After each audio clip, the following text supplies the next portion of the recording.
I, Chandra Pushpanjali Patel, on the behalf of IMS Engineering College, welcome to all participants. I am thankful to all participants attending this webinar. We all have gathered this here on the occasion of International Yoga Day, that is celebrated every year, 21st June.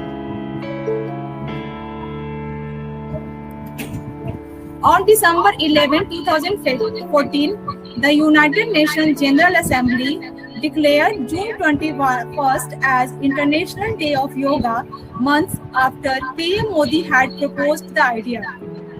So we have eminent speaker Dr. Suman Gupta and Manya Shri Yogi Dutt Mishra. So I invite Dr. Suman Gupta to present a little bit view on Yog Darshan. Good morning to everyone and अंतर्राष्ट्रीय योग दिवस की सभी को बधाई और सभी participant को थैंक यू सुबह के इस सेशन को ज्वाइन करने के लिए। हम सभी आज 7th अंतर्राष्ट्रीय योग दिवस मनाने के लिए इस वेबिनार की मीटिंग को आयोजित किया है और क्योंकि हम लोग जानते हैं कि योग दर्शन भारतीय दर्शन से संबंधित है और भारतीय दर्शन की जो विशेषता रही है वही योग दर्शन की विशेषता है। और हम जब भी कोई बहुत ही शुभ कार्य आयोजित करते हैं तो हमारे यहाँ ये नियम रहा है कि हम लोग जो विशेष कार्य होता है उसके आयोजन में उससे संबंधित जो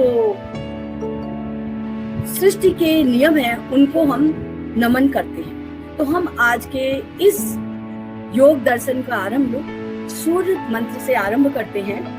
ओम सूर्य आत्मा जगत इस तस्तुवच नमः सूर्याय शांताय सर्व रोग निवारणे आयुरारोग्य मां ईश्वरे दृष्टि देव जगतपति।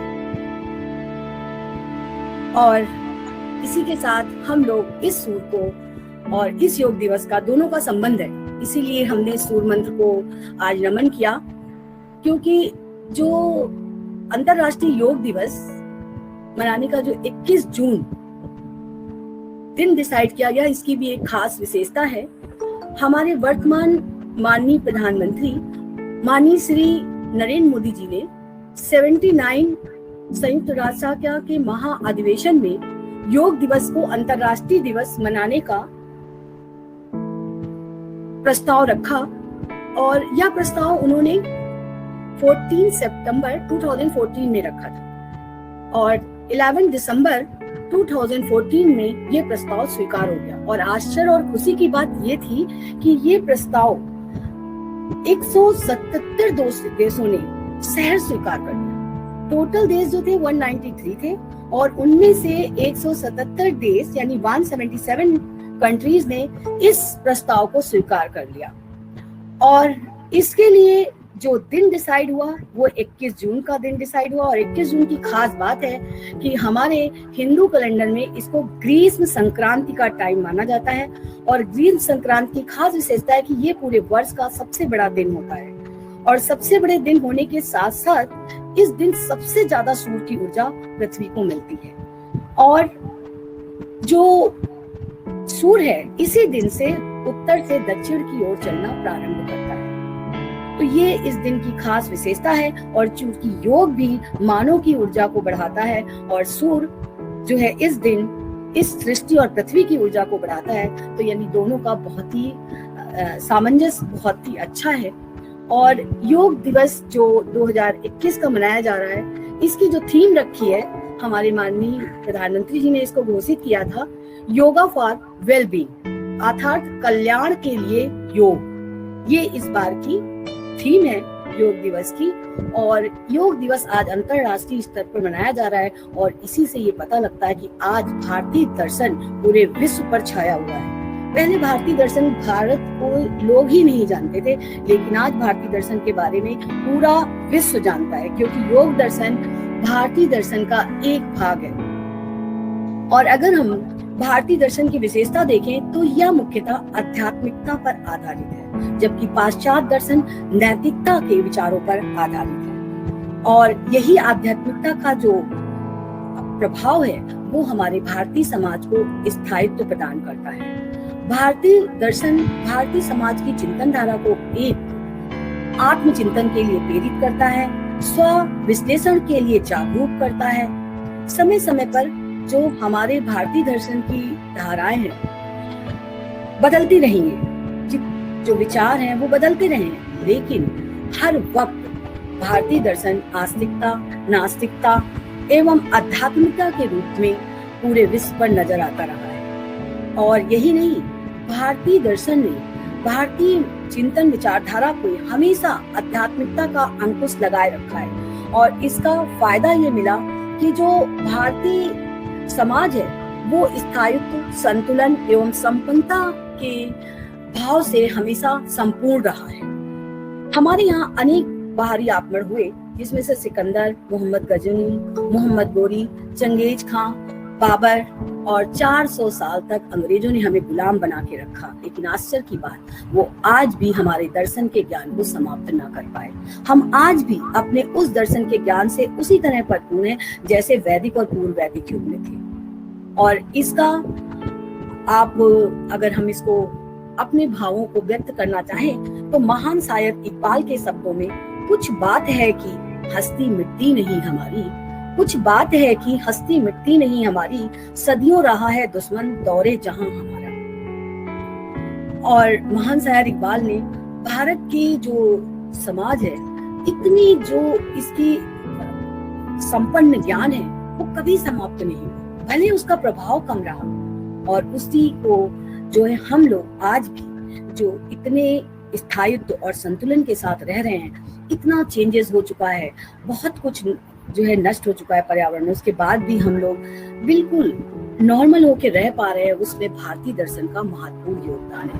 भारतीय दर्शन की जो विचारधारा रही है वो मुख्यतः दो विचारधाराओं पे आधारित रही है, आस्तिकवाद और नास्तिकवाद। आस्तिकवाद मतलब Orthodox and नास्तिकवाद that is heterodox.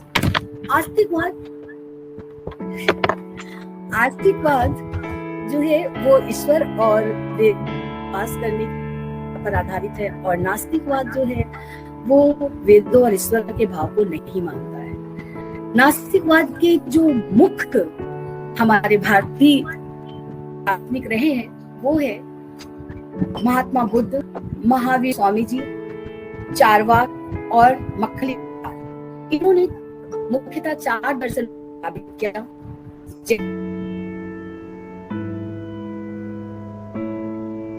Jain दर्शन, बौद्ध दर्शन, चारवाक दर्शन एवं आजीवा दर्शन।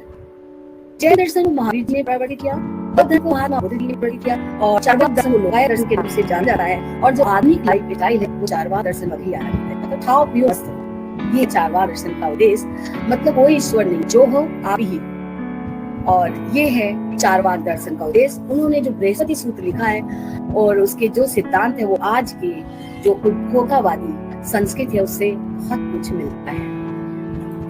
और जो आस्तिकवाद का लास्ट दर्शन है वो है आजीवक दर्शन, जिसे मक्खली घोषाल जी ने प्रवर्तित किया था। अब जो आस्तिकवाद दर्शन है और ईश्वर के को मानता है वो है आस्तिकवाद या ऑर्थोडॉक्स। ये पूरे विश्व में छाया हुआ है। इसे जो हम लोग सामान्य नाम से जानते हैं, इसे कहते हैं खड दर्शन, मतलब 6 दर्शन। और ये 6 दर्शन सब साइंटिफिक रूप से, और अगर हम इनको ज्ञान के औचित्य को देखें तो पूरी तरह से ये हमें समझने में, हमारे ज्ञान को प्रेरित करने में ये हमारी बहुत करता है। अगर हम इन 6 दर्शन में पहले दर्शन को ध्यान दें तो है सांख्य दर्शन, और दूसरा हमारा जो महत्वपूर्ण दर्शन है वो है योग दर्शन, एंड थर्ड है न्याय दर्शन, और फोर्थ है वैदिक दर्शन, फिफ्थ है पूर्व मीमांसा, एंड 6 है उत्तर मीमांसा। इसे खड दर्शन से जाना जाता है। आधार 6 दर्शन। खड जो है ये संस्कृत का वर्ड है। सांख्य दर्शन जो है ये महर्षि कपिल ने प्रतिपादित किया था, और साथ ही सांख्य दर्शन की एक और खास विशेषता है कि यह संख्या पर आधारित है, और यह संख्या के द्वारा ज्ञान को पाने का एक तरीका बताता है इन संख्याओं के द्वारा, जिसमें 26 तत्वों को शामिल किया गया है। और इन्होंने प्रकृति और पुरुष है इस ज्ञान का। जो दूसरा दर्शन है वो हम सभी जानते हैं, जिसको आज हम योग दिवस मनाने बैठे हैं, और यह भी सांख्य दर्शन पर आधारित है। इसको हम लोग कहते हैं योग दर्शन, जिसे महर्षि पतंजलि जी ने प्रवर्तित किया, और साथ ही उन्होंने योग सूत्र नामक ग्रंथ लिखा, जिसमें योग दर्शन को पूरी तरह से परिभाषित किया गया है। जो थर्ड दर्शन है वो है न्याय दर्शन। न्याय दर्शन की जितनी तारीफ की जाए कम है। इसे महर्षि गौतम ने प्रतिपादित किया था। न्याय दर्शन जो है वो प्रमाण पर आधारित है, और इसको समझने के जो 4 मार्ग हैं वो है अनुमान, उपमान, प्रत्यक्ष एवं सत्य। और आश्चर्य की बात यह है, आज कोई से कोई बहुत ही कॉम्प्लिकेटेड अगर आपराधिक केस हो और उसे सॉल्व करना हो, तो न्याय दर्शन के जो प्रमाण है वो आज भी उतने उपयोगी साबित होते हैं। इसीलिए जो लॉ के ग्रेजुएट का सिलेबस है उसमें इस न्याय दर्शन के एक भाग को शामिल किया गया है। फोर्थ दर्शन इससे भी ज्यादा विशेष है और भारतीय दर्शन की स्थायित्व को और प्रभुत्व को और ज्यादा स्थापित करता है। यह है वैशेषिक दर्शन। वैशेषिक दर्शन टोटल मेटाफिजिक्स पर आधारित है। यह पूरी तरह से साइंटिफिक है और इसका प्रतिपादन महर्षि कर्णाद ने किया था। महर्षि कर्णाद ने कर्ण के बारे में बताया और उन्होंने ये बताया कि हर पदार्थ, चाहे वो लिविंग हो नॉन लिविंग हो, स्मॉलेस्ट पार्टिकल से बना होता है, और उसे उन्होंने कर्ण नाम दिया। डाल्टन ने 19वीं शताब्दी में जो एटॉमिक थ्योरी या अणुवाद का सिद्धांत दिया था, वही सिद्धांत ईसा पूर्व महर्षि कर्णाद ने कण के रूप में दे दिया था। कितनी आश्चर्य की बात है, जिस साइंस को हम पढ़ते हैं और डाल्टन को एटॉमिक थ्योरी का जनक बनाते हैं, वही एटम के बारे में महर्षि कर्णाद ने ईसा पूर्व इस सिद्धांत को दे दिया था। लेकिन हम अपने दर्शन के बारे में ना जानने के कारण हमारा दर्शन एक विशेष वर्ग तक सीमित रहा, और इसको सभी लोग जन तक न पहुंचने के कारण यह ज्ञान हमसे दूर रहा। वैशेषिक दर्शन के बाद जो मुख्य दर्शन है वो है पूर्ण मीमांसा दर्शन। यह पूरी तरह से वैदिक कर्म कांडों पर आधारित है और इसे महर्षि जैमिनी जी ने दिया था। उसके बाद जो महत्वपूर्ण है उत्तर मीमांसा। उत्तर मीमांसा जो है वेदांत या उपनिषद पर आधारित है, और यह दर्शन 3 विचारधाराओं में विभाजित हो गया: अद्वैतवाद, विशिष्ट अद्वैतवाद एवं द्वैतवाद। अद्वैतवाद का जो प्रवर्तक रहे हैं वो शंकराचार्य जी रहे हैं। विशिष्ट अद्वैतवाद के जो प्रवर्तक हैं वो रामानुजाचार्य हैं, और द्वैतवाद के जो प्रवर्तक रहे हैं वो माधवाचार्य हैं। इस तरह ये हमारा षट दर्शन है। अब जो सबसे प्रमुख बात है हमारा योग दर्शन, और जो इस समय विश्व पटल पर छाया हुआ है योग दिवस के रूप में। योग दर्शन की खास बात ये है कि हम योग के द्वारा उस सच को, ज्ञान को समझ सकते हैं और साथ में अपने शारीरिक और मानसिक सुख को भी पा सकते हैं। योग जो वर्ड है ये संस्कृत के युज धातु से बना है, जिसका अर्थ होता है जोड़ना, और इस जोड़ने का अर्थ है सार्वभौमिक चेतना को व्यक्तिगत चेतना से जोड़ना, मन, मस्तिष्क और मानव और प्रकृति को एक साथ जोड़ना, और ताकि वो उस सच को समझ सके और एक समग्र जीवन को व्यतीत कर सके। महर्षि पतंजलि ने योग के महत्व को बताते हुए इसको परिभाषित किया है: योगस्य चित्त वृत्ति निरोधा, अर्थात चित्त की वृत्तियों का निरोध ही योग है। और चित्त की वृत्तियों को हम जितना दूर रखेंगे उतना ही हम उस सच के करीब जाएंगे जिस सच को हम जानने की कोशिश करते हैं, जिस सुख को हम पाने की कोशिश करते हैं। महर्षि पतंजलि ने अपने योग सूत्र को जो है उसमें 4 अध्याय में विभाजित किया, और उसमें 196 सूत्र हैं। इन 4 अध्यायों को उन्होंने समाधिपाद, साधनपाद, विभूतिपाद एवं कैवल्य नाम से विभाजित किया। समाधिपाद में उन्होंने इसको परिभाषित किया है योग को और उसका उद्देश्य बताया है। साधन पाद में उन्होंने विशेष तौर पर जो साधन पाद का मेन है उसमें अष्टांग मार्ग के महत्व को बताया है, और विभूतिपाद में उन्होंने जो इस नेचुरल स्पिरिचुअल पावर है, सुपर नेचुरल पावर है, उनके बारे में इस ज्ञान दिया है। एंड विभूतिपाद में यही सुपर नेचुरल शक्तियों के बारे में विस्तृत किया गया है। कैवल्य में उन्होंने मानसिक धारणाओं और बुद्धि की प्रकृति, इच्छा, मुक्ति के विषय में प्रतिपादित किया है। और इसमें जो सबसे मुख्य खास बात है वो ये है कि अष्टांग मार्ग, जो कि इस योग दर्शन का मुख्य और योग का मुख्य भाग रहा है, योग के अष्टांग मार्ग। और जो आज की डेट पे जो अंतर्राष्ट्रीय योगा दिवस मनाया जा रहा है, और उसमें जो 2 मार्ग हम लोग यूज कर रहे हैं, आसन और प्राणायाम। बाकी 6 मार्ग को हम लोग यूज नहीं करते हैं, लेकिन अगर हम 6 मार्ग को यूज करें तो शायद हम समग्र जीवन के सच को समझ सकें। जो हम लोग आसन और प्राणायाम को यूज कर रहे हैं, इससे जो सबसे ज्यादा हमें क्या हम यूज करते हैं इसको कि जो हमारा शरीर है वो मेंटेन रहे। मन और मस्तिष्क के संतुलित होने के लिए इसमें कोई प्रयास नहीं होता है। प्राणायाम और आसन सिर्फ शरीर को संतुलित और स्थापित करते हैं, यानी कि हम 0 फिगर पाने के लिए प्राणायाम और आसन को यूज कर रहे हैं, और साथ में हमारा मन मस्तिष्क भी 0 हो जाता है।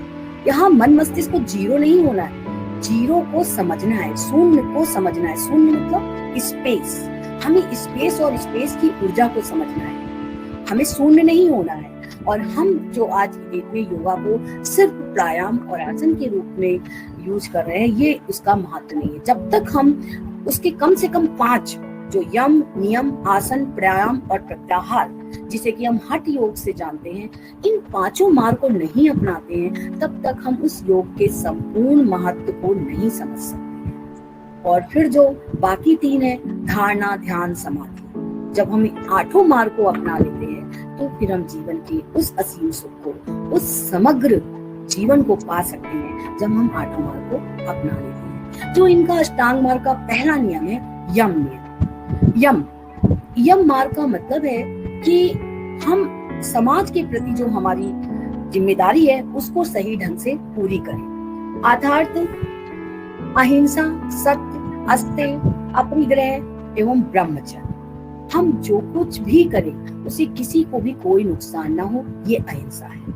हम ऐसी वाणी बोले कि जिससे किसी को कोई कष्ट ना हो, ऐसी वाणी बोलिए मन का आपा को शीतल करे, दूसरों को भी शीतल करे। तो ये जो है हमारे पहले का सत्य का असर है कि जो भी सत्य हम बोले वो ऐसा होना चाहिए कि दूसरों को उससे कोई किसी तरह का कष्ट ना हो, और दूसरों के सामानों को हम बिना उसके अनुमति के यूज ना करें, यह अस्तेय है। आवश्यकता से अधिक पदार्थों का संग्रह ना करें, ये अपरिग्रह है। और हम अपने इंद्रियों को अपने वश में रखने, अपने इंद्रियों के द्वारा दूसरों को कष्ट ना दें, ये ब्रह्मचर्य। अष्टांग का जो दूसरा भाग है वो है नियम। और नियम की खास बात है कि इससे हम अपने आप के प्रति अपने को अनुशासित करने का नियम है। अपने आप को अनुशासित करना है। अपने आप को अनुशासित करने के लिए शौच, संतोष, ताप, स्वाध्याय और ईश्वर प्राणिधान। शौच का मतलब है हमारा मन और मस्तिष्क और हमारे सारे जितने भी हैं स्वच्छ, उनमें विचारों में कोई गंदगी नहीं। एवं संतोष का मतलब हम संतुष्ट और प्रसन्न हैं। तप का मतलब हमारी जो स्थितियां हैं वो चाहे अनुकूल हो या प्रतिकूल, हर स्थिति में हम खुश रहें, हर स्थिति में हम समान रहें, यही तप है। अगर हमारे अनुकूल परिस्थिति है तब भी हम वैसे रहें, हमारे प्रतिकूल परिस्थिति है तब भी हम वैसे रहें, यही तप है। समान भाव में रहना हर परिस्थिति में तप कहलाता है। और अच्छे साहित्य को पढ़ना, अपने ज्ञान को बढ़ाना, ये कहलाता है स्वाध्याय।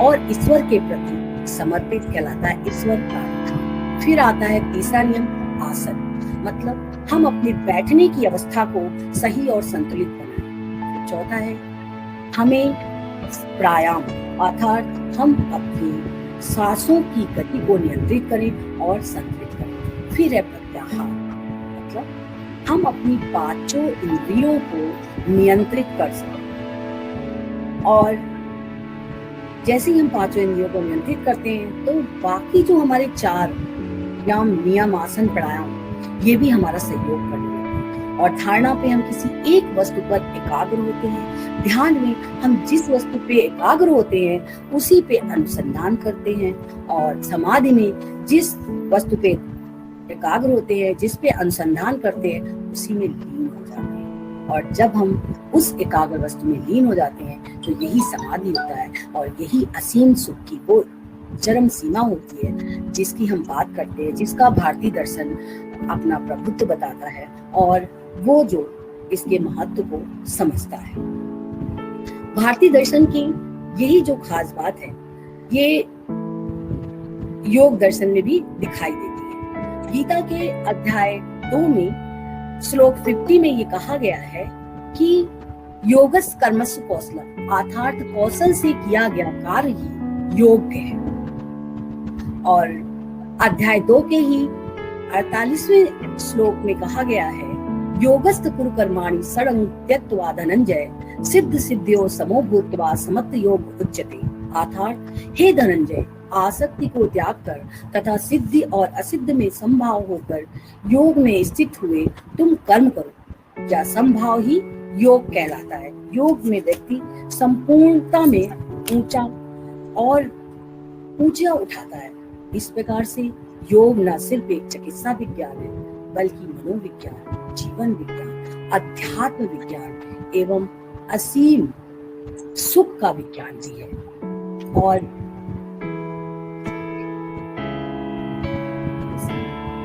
अच्छा, ठीक है, इस प्रकार जो योग है वो हमारे ज्ञान को और हमारे शारीरिक संतुलन को बनाए रखने में भी मदद करता है, और हमारे जीवन, मनोविज्ञान सभी को उपयोग करता है। मैं यहीं पर अपने वक्तव्य को समाप्त कर। So thanks a lot to Suman Gupta ma'am